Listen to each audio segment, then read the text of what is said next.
Because with the XFL returning in 2023, a lot of people are asking, will the XFL be able to be successful as it was in 2020? And one thing we need to remember is when the XFL returned in 2020, almost entirely new type of credibility.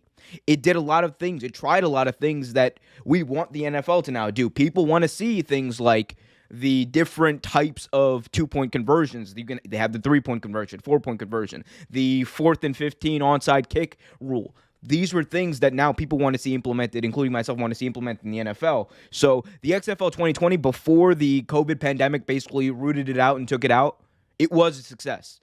And if you want to replicate that success, then what you need to do, if you are The Rock and Miss Garcia who bought this venture, you need to make sure you hire the right people.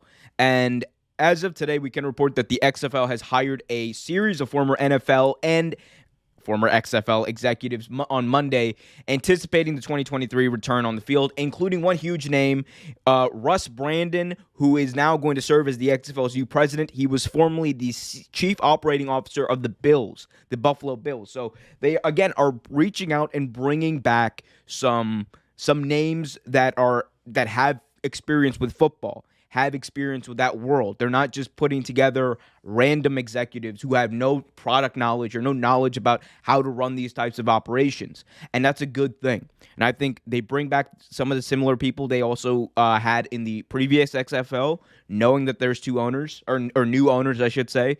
That's going to help them out a lot because, like I said, the presentation, everything about the XFL was great. And the best part about it, and you know how you can tell the XFL was a success in 2020, before it died out and before COVID took it out, I want to say, the fans loved it.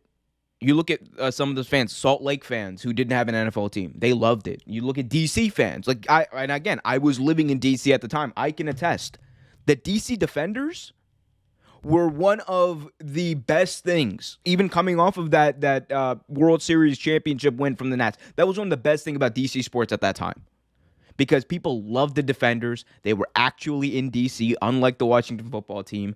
They were entertaining.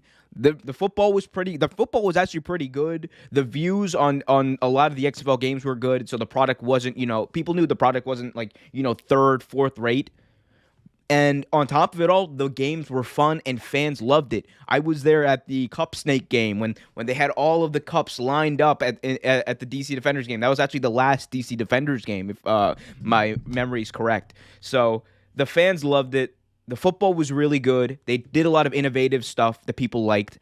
And overall, the presentation was good.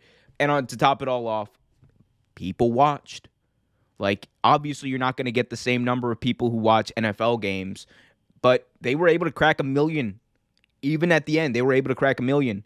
And that's good. Those are good ratings, especially and you'll get that return on investment because nowadays TV ratings are not what they used to be. Not everything on TV is the NFL. It's going to get tens of millions of people viewing. No. You get some of the highest rated programming on TV nowadays is you crack 1 million, you're probably going to be the highest rated that night. That's the reality of the situation. And it's the reality of the TV landscape. So I think the XFL is going to be great. The thing that's going to complicate it, I think, or make it interesting, I don't want to say complicate.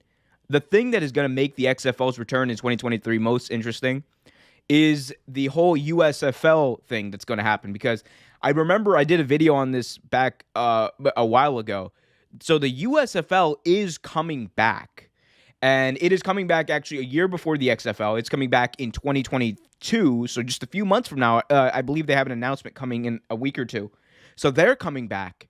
So they're going to have by 2023 maybe, we're going to have 2 spring football leagues. Again, we've seen it with the AAF. That was a complete failure. I don't know where the USFL is getting a lot of their money. I believe actually, no, it's Fox. So they're going to have the money to make it happen. Fox is going to invest in it.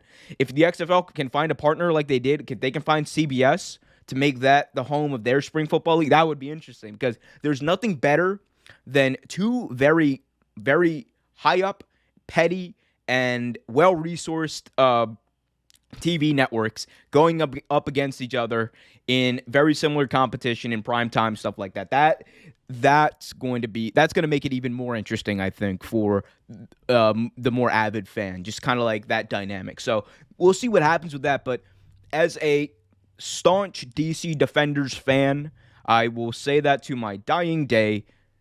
I cannot wait for the XFL to return in 2023. Especially, you got The Rock in there. Come on, how can it not be good? The Rock is smarter than to tie himself into something that he knows is not going to work. Thanks for watching this video from Real Take Sports Talk. Remember to like, share, subscribe, hit that notification bell so you get notified whenever a new video is released. Also, remember to check out our live show every single Thursday at 8 p.m. right here on the YouTube channel. And remember, keep it real.